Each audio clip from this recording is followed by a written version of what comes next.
Assalamualaikum warahmatullahi wabarakatuh. Saya Koko Hoirul Falah mau mempresentasikan teori dan implementasi hukum bisnis. Baik, yang pertama ada pengertian. Pengertian hukum bisnis. Hukum yang mengatur segala aspek kegiatan bisnis, termasuk perdagangan, kontrak, dan perlindungan konsumen. Lalu ada pentingnya hukum bisnis. Menjamin keadilan, kepastian hukum, dan kelancaran aktivitas bisnis. Hukum bisnis merupakan sebuah istilah yang digunakan untuk menjelaskan mengenai sebuah hukum yang berhubungan dengan sebuah bisnis. Hal ini sendiri dilakukan agar dapat menjalankan sebuah bisnis. Terdapat aturan yang mengatur di dalamnya agar tetap sesuai dengan hukum yang ada dan adil. Hukum bisnis sendiri seringkali menjadi ilmu yang diminati banyak orang, di mana hal ini juga didukung dengan tingginya minat masyarakat Indonesia yang memiliki cita-cita menjadi seorang pengusaha. Untuk lebih memahami apa itu hukum bisnis, pengertian hukum bisnis secara umum, pengertian dari para ahli, dan berbagai contoh hukum bisnis.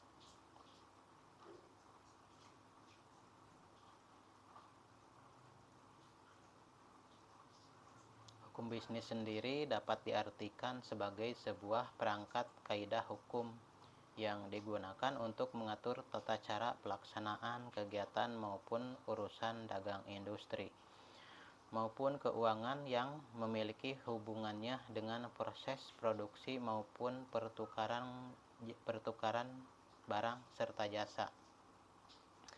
Hukum bisnis sendiri merupakan hukum tertulis dengan tujuan untuk melindungi, mengawasi, serta mengatur segala hal yang berkaitan dengan aktivitas perdagangan industri, baik di bidang barang maupun jasa.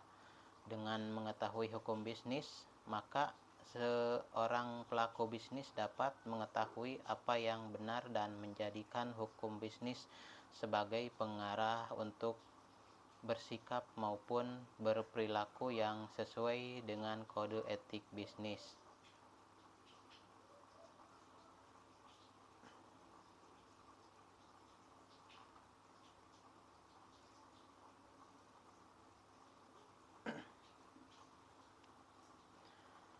Yang pertama, menurut Munir Fuadi, pengertian hukum bisnis menurut Munir Fuadi adalah sebuah kaidah hukum yang digunakan untuk mengatur tata cara pelaksanaan kegiatan dagang yang berhubungan dengan kegiatan produktif serta memiliki motif untuk mendapatkan sebuah keuntungan. Lalu yang kedua, menurut Abdul R. Saliman. Selanjutnya, definisi hukum bisnis menurut Abdul R. Saliman sendiri adalah sebuah peraturan hukum, baik yang ada secara tertulis maupun tidak tertulis.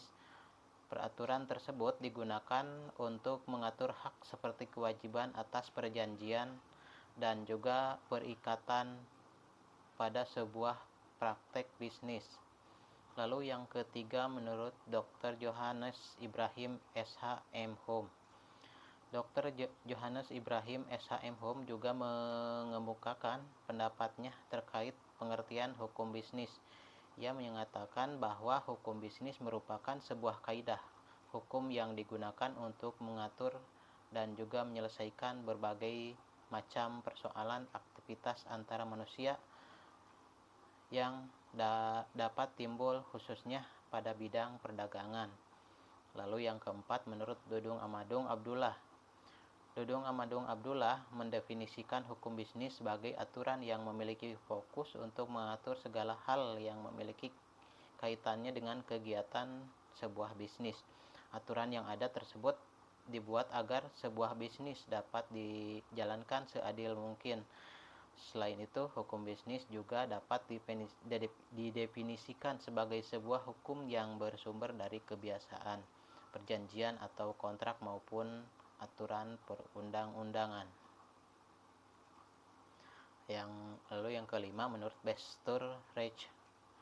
Pengertian hukum bisnis menurut Bestureit sendiri adalah segala sesuatu yang berhubungan dengan aturan hukum yang dapat disampaikan baik secara tertulis maupun tidak tertulis. Hukum bisnis sendiri mengatur segala sesuatu yang berkaitan dengan hak serta kewajiban yang dimiliki oleh para pelaku bisnis. Hal yang termasuk di dalamnya seperti hukum perjanjian dan juga perikatan dalam menjalankan bisnis. Selanjutnya ada teori hukum bisnis. Yang pertama ada teori kontrak, mengatur perjanjian antara dua pihak atau lebih yang terlibat dalam transaksi bisnis. Contoh, kontrak penjualan barang, jasa, dan kemitraan bisnis. Lalu yang kedua ada teori tanggung jawab perdata, menjelaskan tanggung jawab hukum individu atau perusahaan terhadap kerugian yang ditimbulkan kepada pihak lain. Contoh, tanggung jawab produsen terhadap produk yang cacat. Yang ketiga ada teori perusahaan, menjelaskan aspek hukum yang mengatur pendirian, pengelolaan, dan pembubaran perusahaan. Contoh, hukum tentang perseroan terbatas, koperasi, dan firma. Lalu yang ketiga ada teori kepailitan, mengatur prosedur hukum saat entitas bisnis tidak mampu membayar utang-utang mereka. Contoh, proses pembangkrutan dan restrukturisasi utang. Berikutnya ada implementasi dalam kehidupan sehari-hari. Yang pertama ada kontrak kerja. Contoh, menandatangani kontrak kerja dengan perusahaan yang mengatur hak dan kewajiban karyawan serta perusahaan. Yang kedua, transaksi jual beli. Contoh, membeli barang di toko atau online terikat oleh kontrak jual beli yang diatur oleh hukum perlindungan konsumen. Lalu yang ketiga ada perjanjian sewa. Contohnya seperti menyewa rumah atau apartemen dengan perjanjian sewa yang mengatur hak dan kewajiban penyewa dan pemilik properti. Selanjutnya ada studi kasus. Studi kasus yang pertama, pembelian barang online. 1. Masalah, barang tidak sesuai dengan deskripsi atau rusak. Yang kedua, solusi hukum, menggunakan hak konsumen untuk pengembalian barang atau pengembalian uang berdasarkan Undang-Undang Perlindungan Konsumen. Lalu studi kasus yang kedua, kepailitan perusahaan. Yang pertama, masalah, perusahaan tidak mampu membayar utang. Yang kedua, solusi hukum, menggunakan prosedur kepailitan untuk restrukturisasi utang atau likuidasi aset perusahaan guna membayar kreditur. Lalu selanjutnya ada peran pengacara bisnis. Yang pertama, konsultasi hukum. Konsultasi hukum adalah proses di mana seseorang atau entitas berkonsultasi dengan seseorang ahli hukum atau pengacara atau konsultan hukum untuk mendapatkan nasihat atau informasi mengenai masalah hukum tertentu. Proses ini bertujuan untuk memahami hak-hak dan kewajiban hukum, serta mendapatkan panduan tentang cara menyelesaikan atau menangani masalah hukum yang dihadapi. Yang kedua, dapat kepatuhan hukum. Kepatuhan hukum atau legal compliance adalah proses atau keadaan di mana individu, perusahaan, atau organisasi mematuhi semua hukum, peraturan, standar, dan etika yang berlaku. Kepatuhan hukum melibatkan upaya untuk memastikan bahwa semua tindakan, kebijakan, dan prosedur organisasi sesuai dengan peraturan undang-undang yang berlaku, baik di tingkat lokal, nasional, maupun internasional. Lalu selanjutnya kontrak dalam kehidupan sehari-hari. Yang pertama ada kontrak pembelian barang. Kontrak pembelian barang adalah perjanjian tertulis yang mengikat serta hukum antara penjual dan pembeli, di mana penjual setuju untuk menjual barang dan membeli setuju untuk membeli barang tersebut. Kontrak ini mencakup berbagai detail penting seperti deskripsi barang, harga, jumlah, ketentuan pembayaran, pengiriman, dan syarat dan ketentuan lainnya yang terkait dengan transaksi. Berikut adalah elemen-elemen umum terdapat dalam kontrak pembelian barang. Lalu yang kedua ada kontrak kerja. Kontrak kerja adalah perjanjian tertulis antara pembeli kerja seperti perusahaan dan karyawan yang mengatur hak dan kewajiban kedua belah pihak. Kontrak ini bertujuan untuk melindungi kepentingan pemberi kerja dan karyawan serta memberikan kejelasan mengenai hubungan kerja.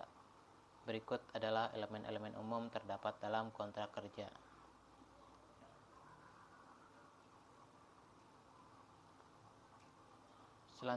Selanjutnya ada badan usaha. Contoh perseroan terbatas atau PT. Perseroan terbatas atau PT adalah salah satu bentuk badan usaha yang diakui di Indonesia, di mana modalnya terdiri dari saham-saham yang dimiliki oleh para pemegang saham dan tanggung jawab pemegang saham terbatas pada jumlah saham yang dimilikinya. PT memiliki kelebihan dalam hal perlindungan terhadap aset pribadi pemiliknya, kemudahan dalam penggalangan dana dan struktur. Lalu yang kedua ada UMKM, usaha mikro kecil dan menengah atau UMKM adalah kategori bisnis yang berperan penting dalam perekonomian suatu negara, termasuk Indonesia. UMKM memiliki peran yang signifikan dalam menciptakan lapangan kerja, mendorong pertumbuhan ekonomi, dan mengurangi kemiskinan. Lalu selanjutnya untuk kesimpulan hukum bisnis mengacu pada rangkuman dan dari prinsip-prinsip hukum yang berlaku dalam konteks bisnis. Berikut beberapa poin penting yang dapat disimpulkan dalam konteks hukum bisnis. Yang pertama, perlindungan hukum terhadap pihak-pihak terlibat. Hukum bisnis bertujuan untuk melindungi hak dan kewajiban pihak-pihak yang terlibat dalam transaksi bisnis, termasuk perusahaan, karyawan, konsumen, dan pihak lainnya. Yang kedua, kepatuhan terhadap peraturan. Setiap entitas bisnis diwajibkan untuk mematuhi peraturan hukum yang berlaku di negara atau wilayah hukumnya. Ini mencakup peraturan terkait pendiri perusahaan, perpajakan, tenaga kerja, lingkungan, dan lain-lain. Lalu yang ketiga ada perjanjian dan kontrak. Hukum bisnis mengatur pembuatan, pelaksanaan, dan penyelesaian kontrak. Kontrak merupakan alat utama dalam mengatur hubungan antara pihak-pihak bisnis, termasuk syarat-syarat pembelian, penjualan, dan layanan. Lalu yang keempat, tanggung jawab dan kewajiban. Setiap entitas bisnis memiliki tanggung jawab hukum terhadap tindakan dan keputusannya. Ini termasuk tanggung jawab terhadap karyawan, konsumen, pihak kepentingan lainnya, serta tanggung jawab terhadap keberlanjutan dan lingkungan. Berikutnya yang kelima ada penyelesaian sengketa. Hukum bisnis memberikan kerangka kerja untuk penyelesaian sengketa, baik melalui proses pengadilan maupun mekanisme alternatif seperti mediasi atau arbitrase. Penyelesaian sengketa yang efektif penting untuk menjaga keberlangsungan operasional dan reputasi bisnis. Lalu yang keenam, inovasi dan kepatuhan. Bisnis dalam era globalisasi dan teknologi harus mampu berinovasi untuk tetap kompetitif sambil tetap mematuhi regulasi dan semakin kompleks dan berubah-ubah. Berikutnya yang ketujuh ada pengawasan dan transparansi. Transparansi dalam pelaporan keuangan dan operasional menjadi penting dalam menjaga kepercayaan pihak-pihak terkait, termasuk investor, konsumen, dan otoritas regulasi. Lalu yang kedelapan ada aspek internasional. Bisnis internasional menuntut pemahaman yang mendalam terhadap hukum internasional, termasuk perjanjian perdagangan, regulasi investasi, dan perlindungan hak kekayaan intelektual di berbagai yurisdiksi. Kesimpulan hukum bisnis menekankan pentingnya memahami dan menerapkan hukum sebagai kerangka kerja yang memungkinkan bisnis untuk beroperasi secara etis, efektif, dan berkelanjutan. Ini juga menunjukkan bahwa pemahaman yang baik terhadap hukum bisnis dapat menjadi keunggulan kompetitif yang signifikan bagi setiap entitas bisnis. Baik, itulah presentasi dari saya. Mohon maaf segala kekurangannya. Terima kasih. Assalamualaikum warahmatullahi wabarakatuh.